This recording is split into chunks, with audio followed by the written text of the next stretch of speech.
Have you ever wondered what lurks in the woods when the world goes silent?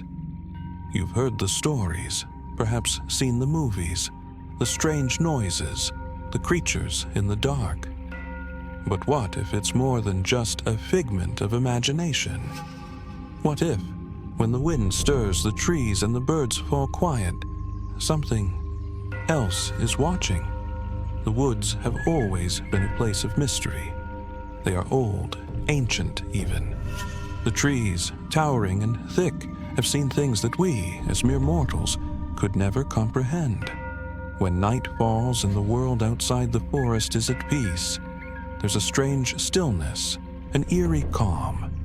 But in that stillness, there are those who vanish, never to be seen again. Tonight, we explore 3 terrifying tales of people who ventured into the depths of the woods and never came back. Were they lost? Or did something far more unseen have a hand in their disappearance?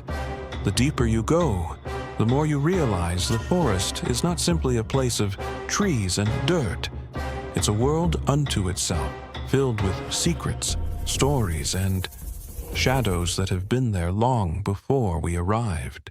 Before we proceed to unravel the mystery, hit that subscribe button and turn on notifications to stay updated when new videos are being posted.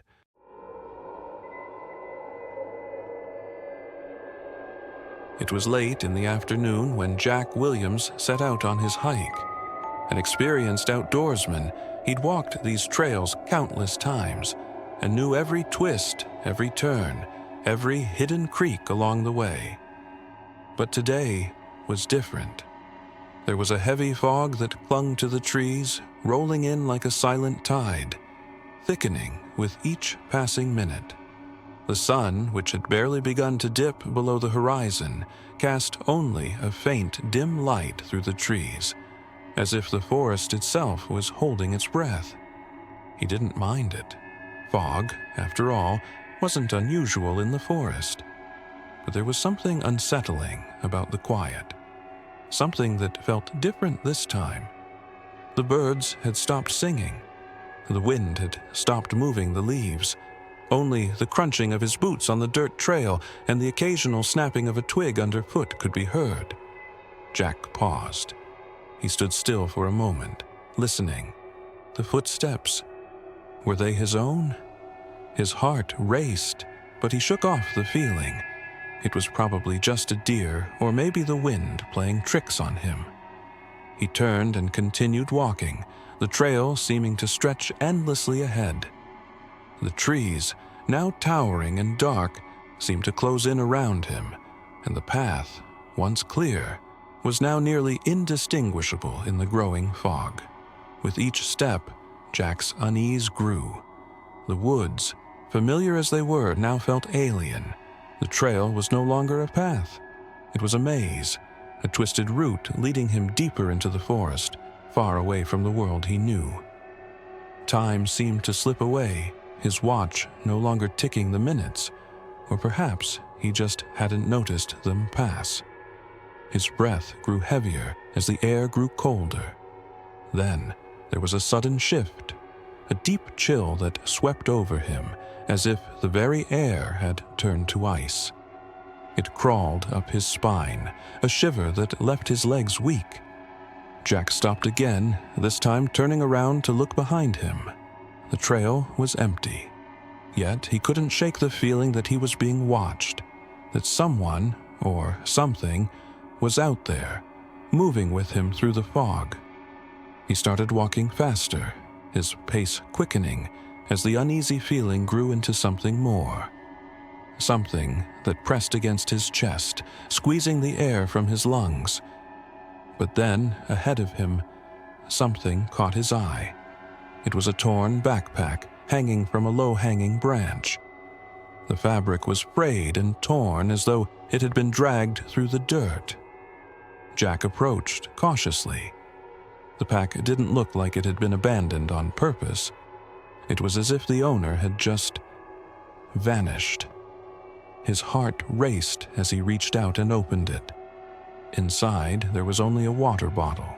a half-eaten granola bar, and a map, the edges ripped and covered in mud. But there was no sign of Jack's fellow hiker. No footprints, no sign of struggle, not even a single clue as to what had happened. Just the backpack, hanging from the tree, like some forgotten relic. Jack felt a deep sense of dread settle in his stomach. The air grew still, suffocatingly still, as if even the forest had paused to listen.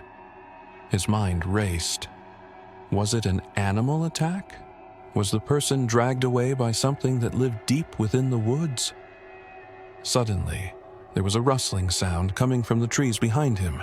Too close. It was too close. Without thinking, Jack dropped the backpack and ran. He didn't look back. He couldn't. Every step felt like he was running from something far worse than any wild animal. The fog, now thick as smoke, pressed in around him, blocking his vision, suffocating his senses. Jack ran faster, but the sounds were getting closer. He could feel the presence now, a cold, unseen force trailing behind him. The trail that had once seemed so familiar now felt like a labyrinth, the trees closing in, the fog thickening with every stride. And then, the sounds stopped. But Jack never came back. Was it an animal? Or something else? Something that lives in the woods, waiting for those who dare venture too deep? Something that hunts the ones who wander too far from the safety of the open trail? We may never know what truly happened to Jack Williams, but the forest, it holds its secrets close, and once you're in its depths, there's no telling if you'll ever make it out.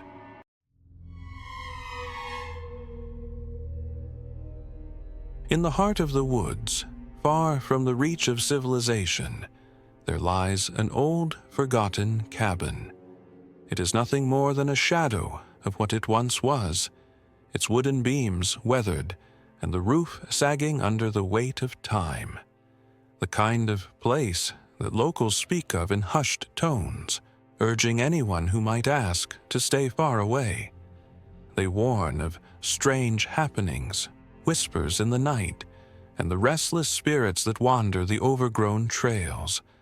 But of course, no one really believes in those old tales until they do. A group of young friends, brave, foolish, or simply curious, decided to prove the locals wrong. They'd heard the stories, the warnings of an old witch who once lived in these woods, but to them, it was nothing more than folklore, tales to scare children.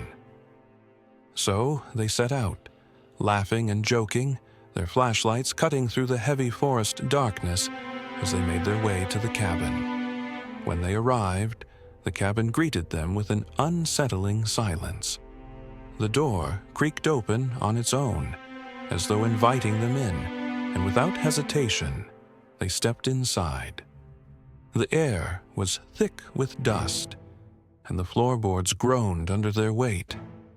There was a feeling in the air, a heavy weight, a thick tension that pressed against their skin, but they laughed it off.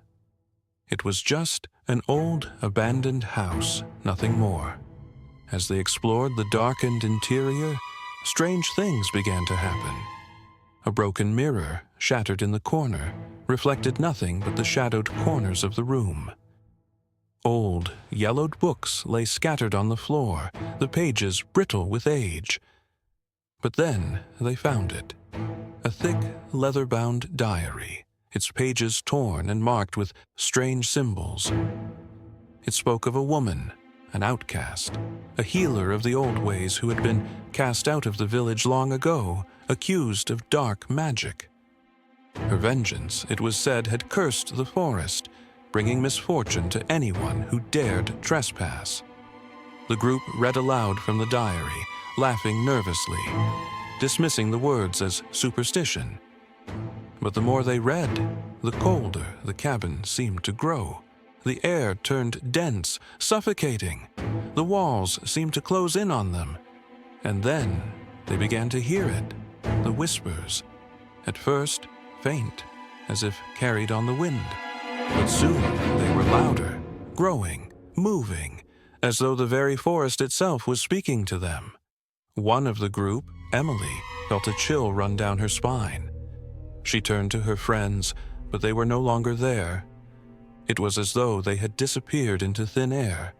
She called their names, but only the wind answered.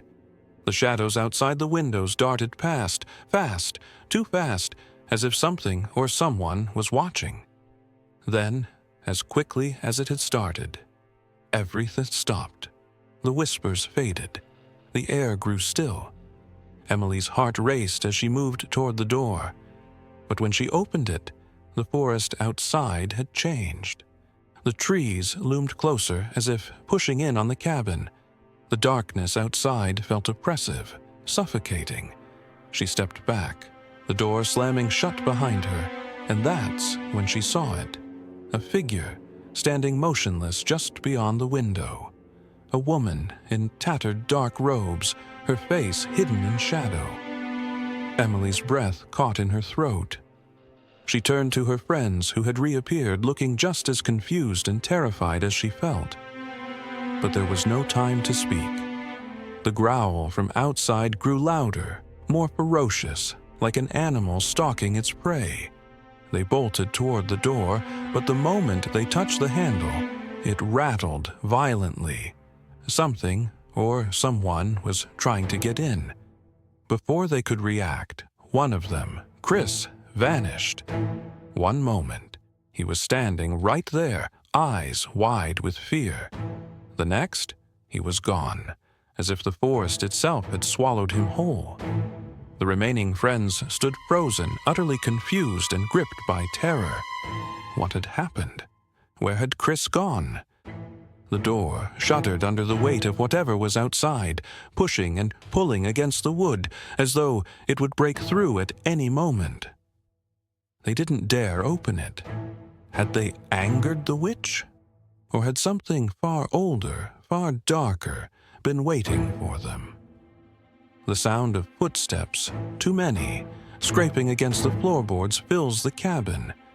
But by the time the remaining friends dared to run, they were already too late. The forest had claimed them, just as it had claimed Chris. What they had found in that cabin was not just a story, but a curse. And the woods, as always, were hungry. Had they been the last to walk out of that forest? Or had something far worse followed them home?